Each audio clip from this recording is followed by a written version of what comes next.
trophée d'Auguste à la Turbie est situé sur une hauteur dominant le littoral méditerranéen et la principauté de Monaco. Avant d'en effectuer la description, il convient de relater les circonstances qui ont conduit à cette construction.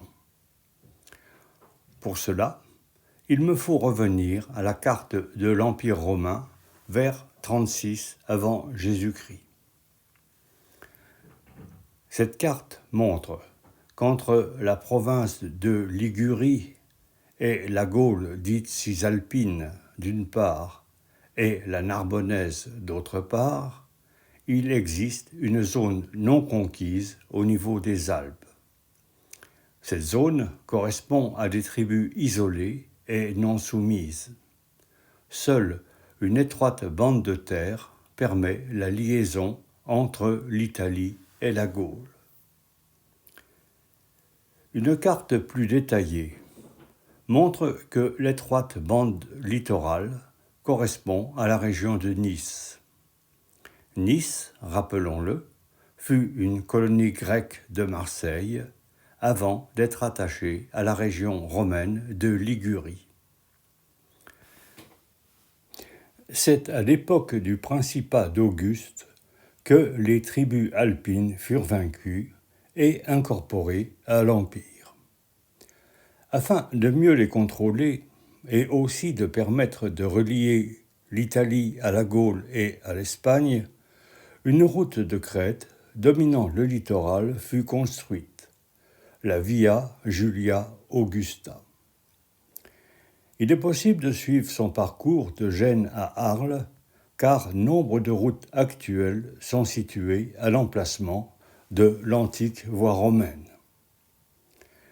Je me contenterai, dans cette vidéo, de tracer son parcours de Roquebrune à la Turbie. La Turbie est située au point de la Via Augusta, le plus élevé en altitude. Tout naturellement, ce fut là que fut élevé le trophée célébrant la victoire d'Auguste sur les tribus alpines. Vers l'ouest, selon ce que j'ai pu en lire, la voie romaine suivait approximativement la route de la Grande Corniche. Le trophée comporte une haute base, quasiment cubique, au-dessus de laquelle s'élève un tholos circulaire. Le mur ouest de cette base a été restauré. Cette façade comporte une inscription cantonnée de 2 bas-reliefs figurant un trophée proprement dit. Un trophée est la manifestation symbolisant une victoire. Les enseignes, les armes, les casques, boucliers et armures des combattants vaincus, retrouvés éparses sur le champ de bataille, sont pendus à un arbre. Le but est que les vaincus se souviennent de leur défaite. Au pied du trophée, un couple enchaîné symbolise les tribus vaincues.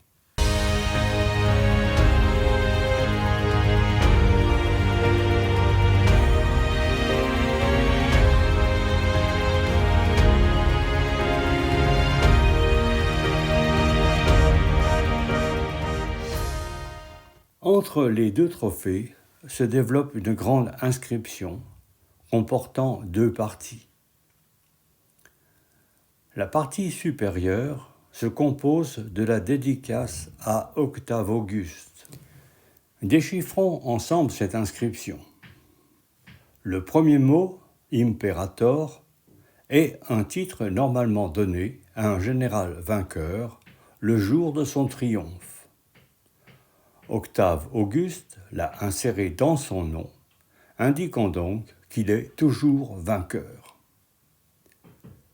Sur cette inscription, 3 mots suivent.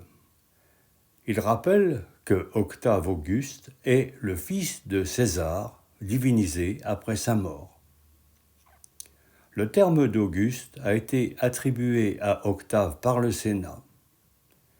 il signifie que celui-ci possède le pouvoir d'un augure, chargé normalement de consulter les dieux pour connaître l'avenir. En conséquence, il est donc un intermédiaire entre les hommes et les dieux. La seconde ligne mentionne deux pouvoirs essentiels dont dispose Auguste. Il est pontife suprême de la religion romaine et dispose de la tribunicia potestas, c'est-à-dire du pouvoir d'un tribun de la plèbe, ce qui lui donne le droit d'annuler toutes les décisions prises par le Sénat ou les magistrats. Ce pouvoir est renouvelé tous les ans, ce qui permet de dater l'inscription de 7 avant Jésus-Christ. Enfin, la dernière ligne mentionne que cette dédicace a été effectuée au nom du Sénat et du peuple de Rome.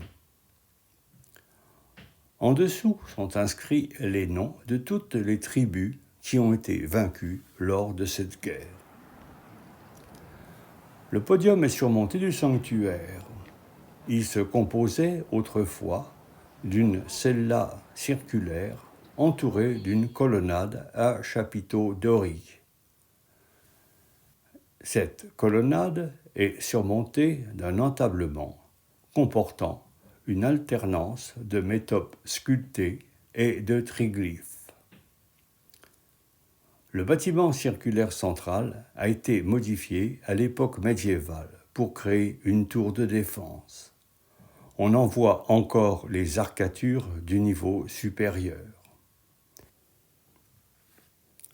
Cette tour, ainsi que le reste du trophée, a été minée et démolie sur ordre de Louis XIV. Les quelques photos qui suivent montrent l'aspect actuel des parties arrière du trophée.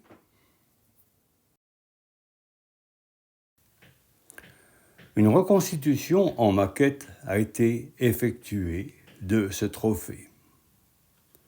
Elle montre que la salle centrale était surmontée d'un toit conique qui portait à son sommet une statue d'Auguste. Sur les murs du sanctuaire étaient insérées des niches comportant les statues des généraux vainqueurs. En contrebas du trophée s'est construit un village. La rue principale actuelle suit le tracé de la Via Julia Augusta et est bordée de belles maisons anciennes ainsi que de l'église du village. En voici quelques vues significatives.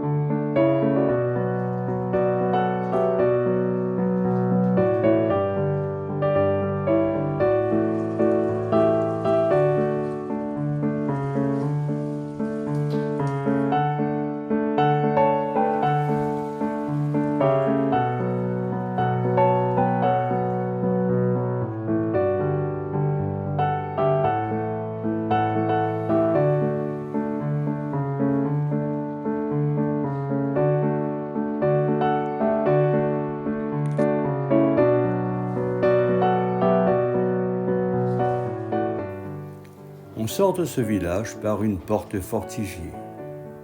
C'est légèrement en contrebas que l'on dispose d'une belle vue sur le trophée, le village et l'église.